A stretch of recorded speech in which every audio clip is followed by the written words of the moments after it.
Namaskar viewers, hello and welcome to Sansad TV. I am Tina Jha, you are watching Perspective. Group Captain Shubhanshu Shukla, the first Indian astronaut to travel to the International Space Station, returned to India earlier this week to a rousing welcome. He met Prime Minister Narendra Modi, who welcomed him warmly. In their interaction, the astronaut shared his experiences of journeying aboard the International Space Station as part of the Axiom 4 mission, from adjusting to microgravity conditions to carrying out critical experiments on the orbital lab. He also showed the Prime Minister breathtaking photographs of Earth, including images of India captured from space. Group Captain Shukla conveyed to the Prime Minister that there is tremendous global interest in India's Gaganyaan mission, with scientists across the world keen to be part of it. To honour him, the Lok Sabha on Monday held a special discussion titled India's First Astronaut Aboard the International Space Station, Critical Role of Space Programme for Viksit Bharat by 2047. Lok Sabha Speaker Om Birla congratulated Group Captain Shukla, calling him an inspiration for India's youth. Listen in. माननीय सदस्यगण, आज हम सदन में अंतर्राष्ट्रीय अंतरिक्ष station पर भारत के पहले अंतरिक्ष यात्री 2047 तक विकसित भारत के लिए अंतरिक्ष कार्यक्रम की महत्वपूर्ण भूमिका विषय पर विशेष चर्चा प्रारंभ कर रहे हैं। यह हमारे लिए गर्व और उत्साह का क्षण है। सदन इस ऐतिहासिक अवसर पर भारतीय वायुसेना के ग्रुप कैप्टन श्री शुभांशु शुक्ला का भारत की धरती पर हार्दिक अभिनंदन करता है, स्वागत करता है। उनकी अंतरिक्ष यात्रा और सफल वापसी केवल एक मिशन की सफलता नहीं, बल्कि 140 करोड़ भारतीयों के लिए गर्व और प्रेरणा का स्रोत है। ग्रुप कैप्टन श्री शुभांशु शुक्ला की ये उपलब्धि हमारे युवाओं के लिए बड़ी प्रेरणा है।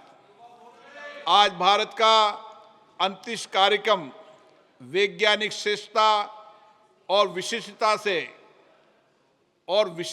से पूरे विश्व में अपनी विशेष पहचान बना चुका है। Union Minister Dr. Jitendra Singh, who holds the Science and Technology and Space portfolios, praised the experiments conducted by Group Captain Shukla aboard the International Space Station. He said these space experiments personify India as Vishwabandhu Bharat because though performed by an Indian using indigenous kits, their benefits will serve all of humanity. Most of the experiments focused on life sciences and plant physiology. तीन बहुत अहम इससे संदेश गए हैं। पहला कि ये सारे के सारे इंडिजिनस थे। इन सारे की सारी किट्स हिंदुस्तान में विकसित की गई। इसी मंत्रालय के दूसरा विभाग डिपार्टमेंट ऑफ बायोटेक्नोलॉजी, उसके अतिरिक्त कुछ एक IITs, कुछ एक इंडियन इंस्टीट्यूट ऑफ साइंस, यानी आत्मनिर्भर भारत के मंत्र का पालन भी इन्हीं प्रयोगों से हुआ। दूसरा, जो अक्सर मोदी सरकार के द्वारा कहा जाता है होल ऑफ गवर्नमेंट अप्रोच, इसमें सारे देश के वैज्ञानिक संस्थान भी शामिल थे और दूसरे विभाग। और तीसरा सबसे महत्वपूर्ण कि जो प्रयोग जैसा मैंने कहा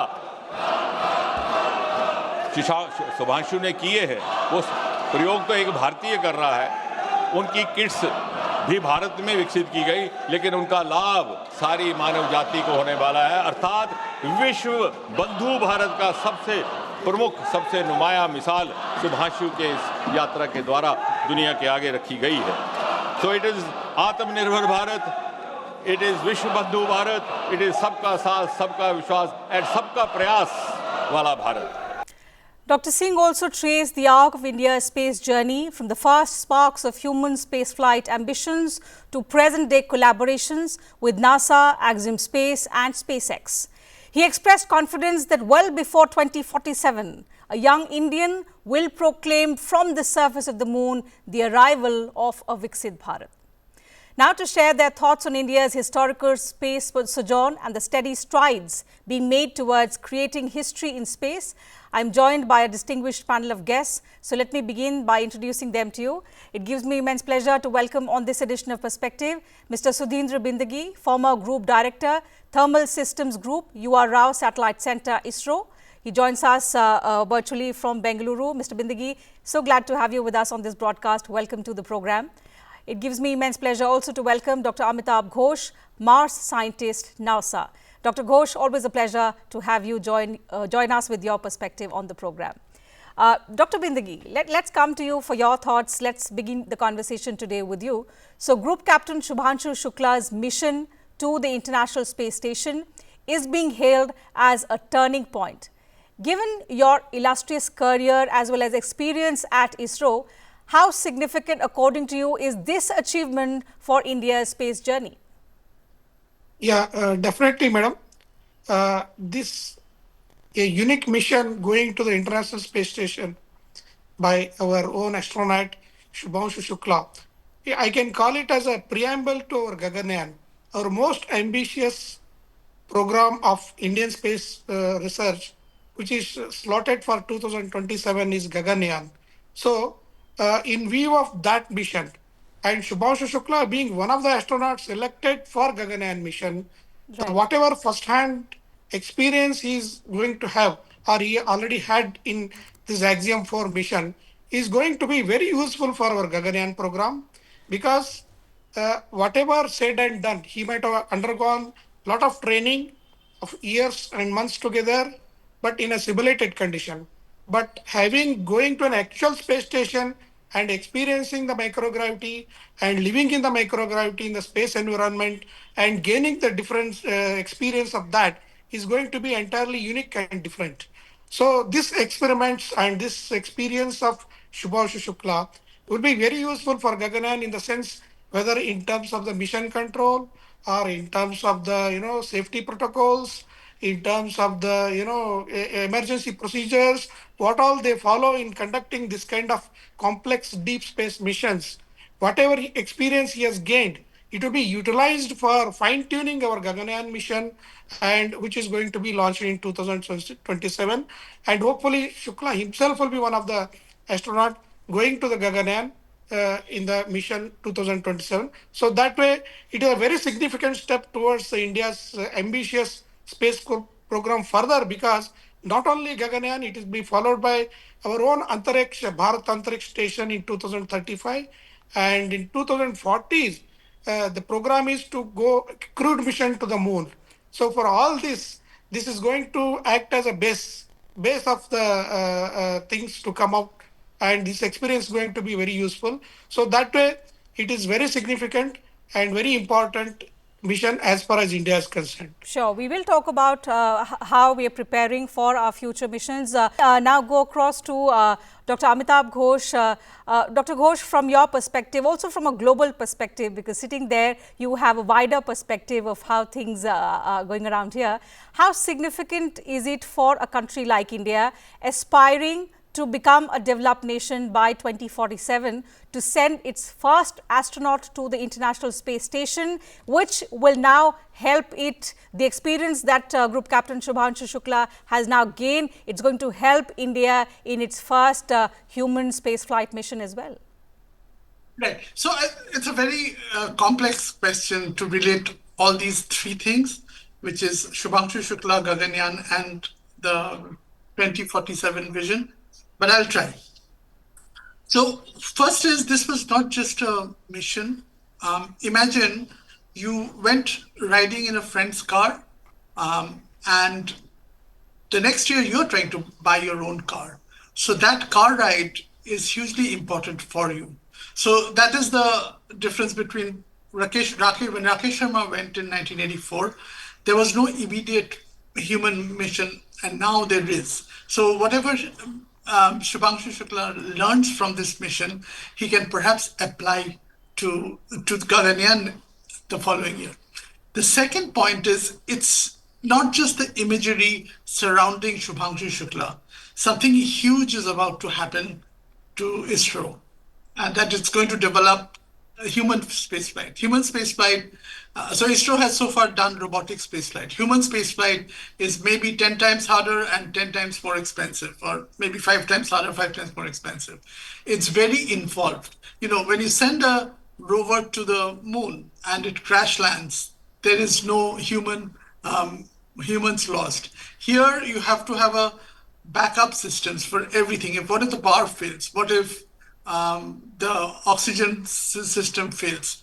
So for everything, you need a redundancy, and this brings up cost. And in space business, it brings up weight. Weight means translates into even more cost, more launch costs.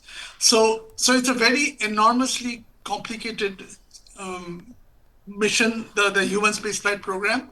And it's very exciting that India is starting to develop, and very soon will have their own human spaceflight capability.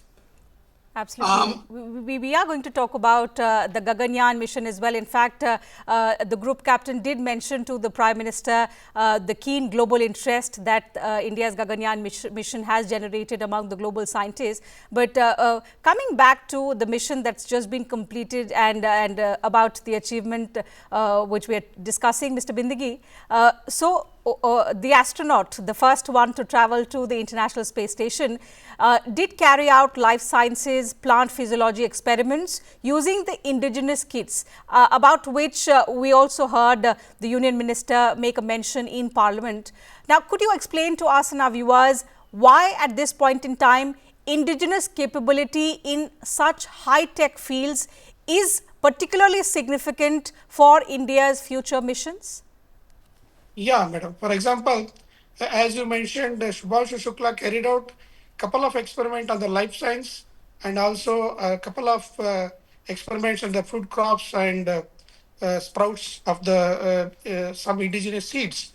So this is going to be very important in the sense, one is a lot of Indian research institutes and academia are involved in developing these experiments and sending them on board the ISS.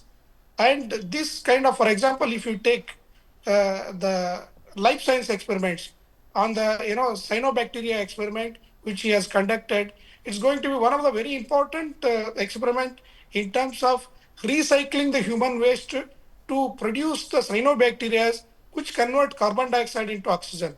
So this oxygen will be very useful for the astronauts living in the International Space Station. And similarly, the microalgae. Microalgae is going to be a very good protein food source for the astronauts staying there. So what happens to these two microalgae and the cyanobacteria in a environment and a space environment? How does they survive? How does they grow? All these studies have been done, and it is very going to contribute to the future space missions. Because, for example, once now problem is humans cannot survive more than few months in the outer space. Suppose tomorrow we have to go to the moon or Mars, it takes a longer time. Then all the time we cannot bring the food from the earth to the space station and survive there, because it is going to be a very costly affair. Every kg of the food you send through cargo missions to the space station, it's costing a huge sum. So if we can survive by producing our own food on board the space station, it's going to be very good. So this life science experiment what Shubhanshu Shukla has carried out is going to contribute very much in this direction. Apart from this, if humans have to survive, they also need to maintain a good health. One of the ill effects of space travel is they develop the muscle weakness. Muscle loss will happen because your muscles will become ineffective in microgravity because they don't have any work. So how to rejuvenate the muscles? So the experiment on that has been conducted by Shubhanshu Shukla. Similarly, the astronauts have to sit in front of the TV cameras or the computer monitors for a long duration of time. Under microgravity condition, how their psychology and our body will get affected. This experiment also Shubhanshu Shukla has done. So this is going to contribute a long time, all future missions to the space station and moving to the, for example, International Space Station is just a lab.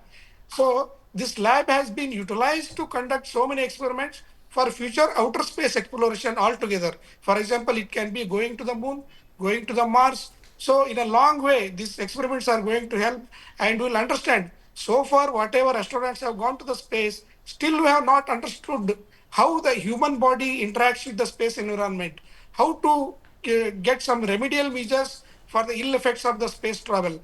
All that need to be thorough research has to be done, and then if once we come out with the mature technologies, then you can travel to the Mars, Moon, and make habitats there.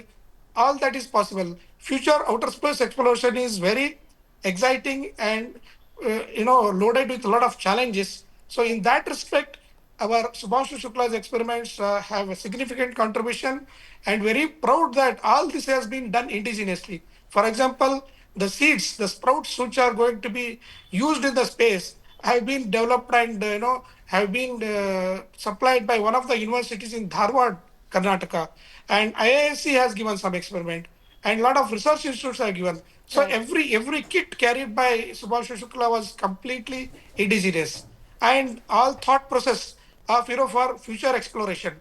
And this Certainly, and whatever result outcome that comes. truly explains why the Union Minister on the floor of the House said that Yeah. the experiments may have been carried out using indigenous kits, but they're Yes. going to contribute towards global science and for collective mankind Yes. as well. And he referred to as Vishwabandhu Bharat as well. Correct. Besides that, Dr. Ghosh, something that I wanted to ask you about, Group Captain Shukla mentioned to the Prime Minister that India's Gaganyaan mission has generated a lot of global interest. Now, you're associated with NASA. How or what kind of interest do you see among the global scientific community related to India's Gaganyaan mission? Because we are particularly very, very excited and looking forward to our own human spaceflight mission. But the kind of global interest, if you could share, what kind of sense are you gathering from the global community of scientists? Right, right. So let me just, can I make a small detour and talk about how this ties into Viksit Bharat? Sure. So, and then I'll answer your question. So it's very interesting. How does it tie in? And so if you look at the Apollo program in the 60s, where NASA, developed this huge moon program, all the engineers that were trained in them are said to have started the Silicon Valley revolution in the 80s. Similarly, the systems and the subsystems and the whole ecosystem of technology developed during the Apollo days, which is the US human spaceflight mission, helped spur the technology revolution in the United States. So that is how it ties here. I mean, if really India was to do Gaganyaan, there'll be many, many industries which will develop very niche products and niche services, which can then catalyze manufacturing and many other fields here. So there is really some huge momentum that this Viksit Bharat might happen. Okay, coming to your original question, the answer to that is yes. See, I think there's huge interest in the global community, and the way the global community works is there is no you're just a scientist. It's not a nationality thing. And so if anybody comes and develops new capability and there is going to be more missions, be it be Indian, be it be US or Japanese, everybody's interested in that data. Everybody's interested in those findings. And so the fact that there is another capability coming on board and in India will soon have its own set of missions, etc., is very exciting. And so I guess, the US scientists and the European scientists are thinking, well, I have some experiments. Would it fly in a future Indian mission? So there is huge interest. And, it's just because a new player is coming into the league and there's going to be more science and more technology. Absolutely, and especially when India aims to contribute majorly towards the larger good of mankind. We are also very, very inspired by the kind of efforts that are being made consistently by ISRO, by the Indian scientific community, the kind of leadership and the kind of space reforms we've seen in recent years. But Mr. Bindigi, before we begin talking about the Gaganyaan and beyond and some of the future milestones or ambitious programs that India has set for itself in its space journey, ISRO in particular, there's a question that I had in mind for you. ISRO has always been admired for achieving space milestones, the ones that we have done particularly in recent years, at relatively modest costs. How does India continue to balance innovation, which is taking care of the timeliness factor, the self-reliance aspect, as well as affordability, because for us, affordability is the biggest factor in all of its missions that we have seen, be it the Mars orbiter mission, be it the Chandrayaan missions, all of these missions, India has tried to balance between innovating, self-reliance and affordability. How do we manage that is something that I want to understand from you, because you've served at ISRO for so long. What is the thought? What is the driving factor behind achieving the best, but at the modest cost, sir? Yeah, madam. In fact, ISRO's our India space program has come off the age. In the last 6 decades, if you see, around 130 plus space missions, satellite missions have been carried out in the different fields, whether remote sensing or communication or navigation or space exploration. So we have done 130 plus missions very successfully and at a very modest cost. So we can call it as a frugal innovation. And also we have created a lot of world records. When we launched 104 satellites in one go, that was a world record. And when we reached the Martian orbit in the first attempt as a single country, that was a world record. When we landed on the south pole of the moon, that was the world record. So all this has, catapulted the India's and ISRO's image into science and technology map in the world. So what I feel, all this achievement is possible at a modest cost because of some unique work culture of ISRO, which cannot be defined in words. It's a way of life for ISRO scientists, how they work, how they coordinate, how, because it's a satellite is a multidisciplinary product. So integrating a different kinds of engineering talent and technologies and put into one satellite and launching it, it is a very, very complicated management. So this has been possible because of the unique work culture that has been developed by our forefathers, starting from Dr. Vikram Sarabhai, who started Indian space program, followed by the stalwarts like Dr. Abdul Kalam or Satish Dhawan or Professor U.R. Rao. They all laid out the work culture of ISRO, which is being carried out so far. In ISRO, it is not 9 to 5 job. It is actually you own the responsibility and work towards it as if it is your own commitment to the nation, commitment to the work. So that kind of work culture has been teamwork and work culture has been developed here. And Goes in without addition to saying, that, sir, that the growth trajectory of India's space program has been nothing short of remarkable. One of the key yes, factors, yeah. in addition to the ones that you listed, and this I'll ask Dr. Ghosh, international collaborations, Dr. Ghosh, have also played a significant role in how we are achieving these space milestones. This is again something that Prime Minister Narendra Modi, the Union Minister for the Department of Space, he's also mentioned it a couple of times. From your perspective, how do you see these international collaborations having complemented India's capabilities? And in future, how do you see or do you see greater opportunities between NASA and ISRO in further taking these collaborations ahead for meaningful space research? Yes, international collaborations are very important, and the reason I'll tell you. Say you're flying a mission to the moon, and then you need 10 instruments. You kind of have the time to develop 5, and then the other 5, maybe there are other instruments available somewhere else, which is better, and you could not develop it in that limited time frame. So you collaborate, and this is not just India. NASA does it, ESA does it, Japanese Space Agency does it. So this is just a way of effectively operating missions that you get the best somehow from anywhere in the world, the state of the art, and then you make your mission in totality, those all 10 instruments, the best that you can be. So this is a standard operating model. There's a procedure, like ISRO will set out a call, and that we have so much payload space available. So around the world, scientists will propose, and then ISRO, based on their needs, will select what they want to carry. So it's a free ride for whoever is contributing that instrument. For the space agency which is carrying that instrument, it's also a savings in cost because you don't have to pay for that instrument. The protocol, the person who is contributing that instrument, if NASA is contributing that instrument, that has to be contributed free, no exchange of funds basis. So overall, it is a very good template of mutual benefit for everybody. And your answer to whether ISRO will collaborate with NASA, indeed, I think they will, but it just depends on what ISRO needs and what NASA can provide, and conversely, what NASA needs and whether what ISRO can provide. So it has to be a match from the engineering and the mission perspective. Absolutely, absolutely. Before we wrap up the conversation now, Mr. Bindigi, I'll take one last comment from you, and especially because a very promising statement was made in Parliament by the Union Minister, Dr. Jitendra Singh. He spoke of a young Indian declaring the arrival of a Viksit Bharat much ahead of 2047 from the lunar surface.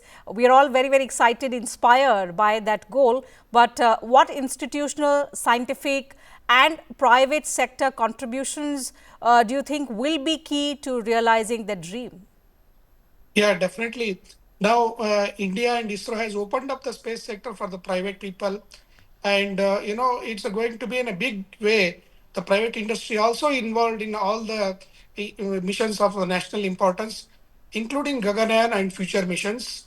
And definitely this kind of, missions like Gaganyaan or Chandrayaan is going to inspire and boost the entire space economy and the space industry, because worldwide, if you see, something like 300 to 400 billion dollars of business is there in the space industry, and our private space sector is going to exploit that with the help of ISRO and India. So definitely this kind of collaborations with the different nations, developed nations, also will cut down the cost.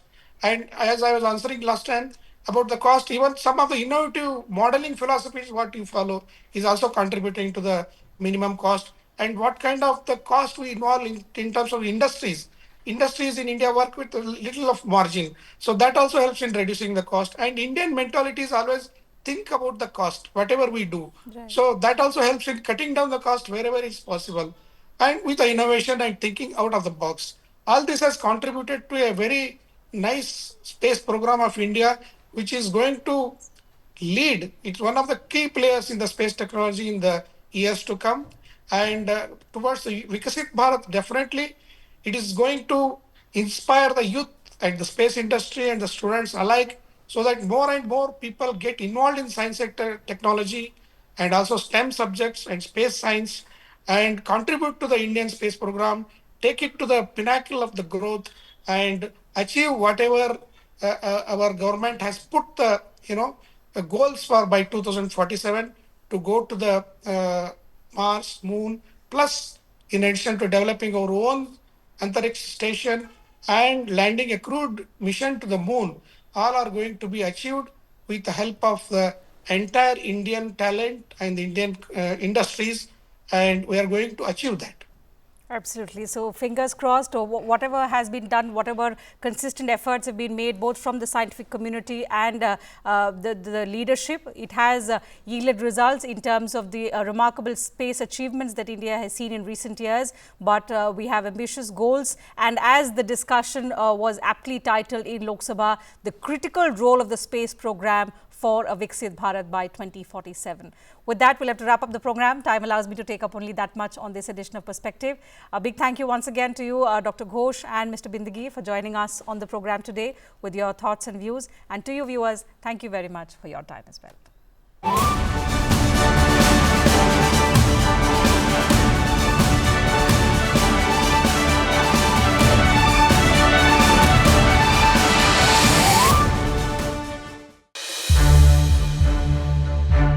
To watch more programs of Sansad TV, subscribe to our YouTube channel and don't forget to like and share them.